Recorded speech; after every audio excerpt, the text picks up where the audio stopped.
Hello and welcome to Just for Today. I'm Jamal Normie, Hey, I'm Miranda, the addict. and today we're going to talk about what is an addict. Who is an addict? Who is an But first thing, we have a scripture, and it goes, 1 Corinthians 6, verse 12. I have the freedom to do anything, but not everything is helpful. I have the freedom to do anything, but I will not be controlled by anything. yeah, that ties in pretty well because that's kind of the goal, ultimately, of any addict or anyone in general. We don't want to be controlled by anything, and we want to have freedom. Being in addiction is being controlled by whatever that addiction is, and it's not just simply drugs. It's anything that you can't go a day without doing. Yeah, so to me, being an addict is just being controlled by that drug, not having control over stopping, or that's just your whole life is filled with the whole using and getting the drug and just getting high. So you're just controlled by this addiction. An addict, it can be you're addicted to porn, you're addicted to sex, you're addicted to gambling. Addiction can be in any form, but it's the fact that even if you want to stop and you know it's doing harm, you physically and mentally cannot stop. So that to me is being an addict. Yeah. But it doesn't need to necessarily do harm in the sense of what you're probably thinking, or what you're saying is. So for me, I was addicted to probably a lot of different things, but when I'm thinking back to something that probably seems like it's nothing is when I was addicted to like video games, right? So like years out of my life, me and my friends, we'd be at home playing video games online the entire day. Like I would forget to eat, use the bathroom and all this stuff. Like I'd get up probably once. And then when I'm at work, all I'm thinking about is that video game, and I'm thinking about how do I get home to go play this video game. It wasn't healthy, not getting any sunlight, not working out, not doing anything but drinking Mountain Dew and stuff out of a microwave because I didn't have any time to cook anything. It's not necessarily causing any harm to anybody else, but it's technically causing harm to me, And even still, trying to leave work early. So, there were negative things to it. But when you really think about it, I'm pretty sure we're all addicted to something at some level. Yeah, everything you described took me back to when I was in my full-blown active addiction. That's woke up, the first thing I thought about was how am I going to get my fix? How am I going to get high? Going to work and just, rearranging my whole schedule just to pick up, just to get that high. Yeah. And replace high or games with anything. Replace that with sex, replace that word with food, gambling, whatever. There's a lot of things we say that are negative, but negative is, so of course drugs and things like that are negative, and they have a negative effect, but negative can also be relative. Like what is it? Is taking away from your family? Is it taking away from your job? Is it taking away from you being the best person that you can be? It's when I think about when I think about what is something negative or causing harm, I think of it so much more. When I thought about an addict, it was somebody that's on the side of the street, asking you for $1, messed up, dirty, not like, normal people, not looking like you, me, her, or anybody else. But now going to these meetings, I have a completely different perspective on things. Going to the meetings and being with Miranda, like it's everyday people in there, talking about what's going on in their life, and it's like, wow, you're going through that, and you look normal. I would never have guessed for the most part. Yeah. Also, being an addict, you make excuses. You try to justify all the choices that you're making. In my position, I had a job, my bills were paid, my house was clean, I took care of my kids, I was, physically there with my kids, doing homework, doing activities, so I felt like, well, I'm not doing anything wrong because all my chores and all those check boxes are marked off. So, you make excuses as to why what you're doing isn't wrong. Again, because you're being selfish. And all you think about is, just, wanting what you want, to fill that need, to fill that void that you have inside. Yeah. So I dare today's question for you guys: what is something that you can't live without? Is it a true addiction? I don't want to say true addiction, but is it a negative addiction? Is it something that you don't perceive as negative? What is something every day, every week, whatever the case is, that you just have to do?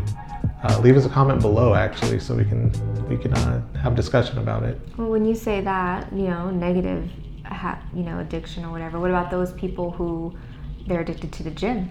Every day they wake up and they have to go to the gym and work out. Is that an addiction? Is it if they feel like they have to do it, like if they feel like their day isn't complete without doing it, to an extent. I mean, because even still, like, there's people, even me, like, I'm pretty big, and it's kind of like, why? But I'm big because I work out a lot, but also eat a lot. So that's an issue in itself. But when you see those people that are super pumped and everything, that's causing harm internally with your heart and everything else. Like, you're not meant to have that much muscle. Whether, so I guess it depends on why you're doing it. Like, if you can't live without going to the gym, then yeah. But don't get me wrong, there's healthy. I go to the gym to be healthy, to run and stuff. But even still, when you run, you put, when you do too much running, you put strain on your knees. It's not, a lot of things that we do, we're not necessarily meant to do. So, I mean, again, it's a relative sort of question, but what is something that you feel that you can't not live without? I'm curious to see other people's perspectives on some of these things. Yeah, and I also want to touch base on, I had a friend reach out to me who, in a way she said, I always introduce myself as an addict, and she thought that how did she say it? That it was like a negative connotation in a way, that, it would bring my self-esteem down. And I was grateful that she pointed that out to me, because not everyone understands who is an addict or what it means to be an addict. And in my recovery, I've come to terms to admit that I'm an addict, whether I'm clean or in active addiction. Like, I'm an addict. It's an everyday battle. It's a disease. It's an illness that, there's no cure. I can only treat it with my program. So, by me saying I'm an addict, it's just coming to terms and admitting that I'm forever going to be an addict. I have to work on my recovery every single day. If not, I can easily, slip off and go back into active addiction. It's just like, if you have breast cancer, everything goes into remission. But if you don't take care of yourself, you can get back into active addiction, or the illness can come back. So by me admitting that I'm an addict just reminds me, like, how far I've come, and knowing that I'm always going to be an addict. So Step one is admittance. Like, you have to admit what's going on, because that is part of letting go of the shame and everything else, and being able to say, because, and again, it's just crazy how strong I feel like you guys are when you guys are doing this, because I couldn't, if I was addicted to drugs, or something that's perceived by the world as negative, I don't know that I would be able to just come out of that myself, be able to just go and say it in front of random people, especially that I don't know, So hats off to anyone that's truly hurting from this and are able to go to these meetings and start the step work,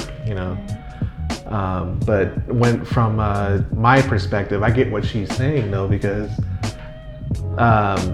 when I went to the first meeting I went to with Miranda, it is, they're gonna be, hey, I'm so and so, I'm an addict. Everybody's saying that. I really had to break it down too, what that really means, and it's pretty powerful. Yeah. To be able to admit. It is. Yeah. Even when you say it, it is. Yeah. It's a powerful thing.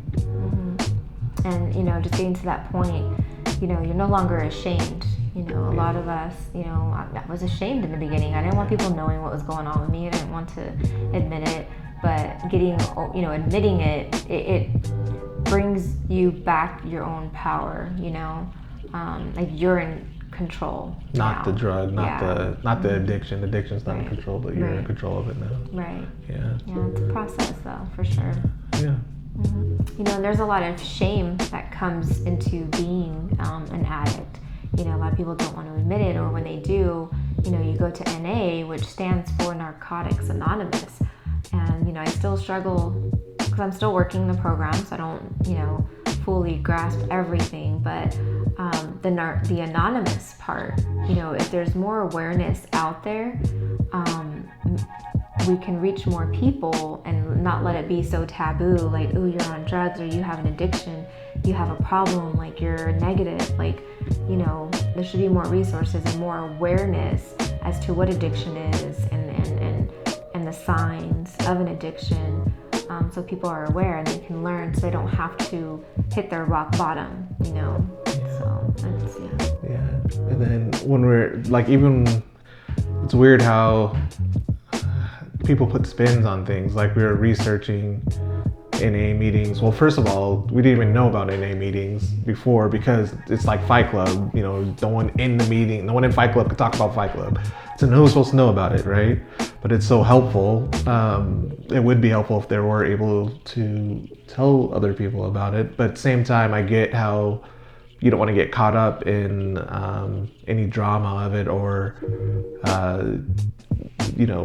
police type of things. You can't really exactly admit that you're doing drugs openly. You don't want to go to jail. Although I'm sure every cop that they know about NA meetings, so that maybe is not even the case for it. I don't know. I don't know if it is about shame, or if it's just about not being able to come out with your story to other people. But I mean, I guess I kind of get both sides. But like I was saying, though, when we were researching some of this stuff, it was like people were talking about how it's a cult and how they don't want to go there, and it's just a bunch of people. Anytime a group of people get together and do anything, it's automatically a cult. Like, it's not. It's a group of people getting together to talk about some, get things off their chest. Whether not even just NA, AA, all of these groups. Like, so if you're thinking that,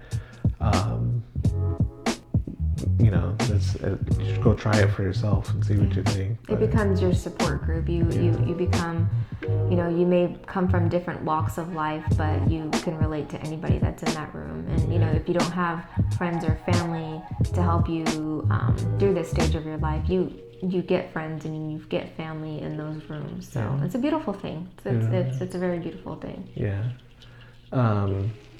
But just like anything else I was saying, though, people can make something negative out of something. A baby being born, the most positive thing, it's just crazy to me how our minds work. But that's neither here nor there. Yeah. But that's it for today. Leave us a comment on the question for today. And as always, just keep coming back. Stay clean. Bye. Bye. Corinthians 6, verse 12. Did I say 6? But I won't be controlled by anything. I put in the wrong input. What was it? No idea. It was, it's my hat, okay? Look at my hat. Based on the question. Why are you turning like you have something in your neck? Gosh. But I will not be controlled by anything.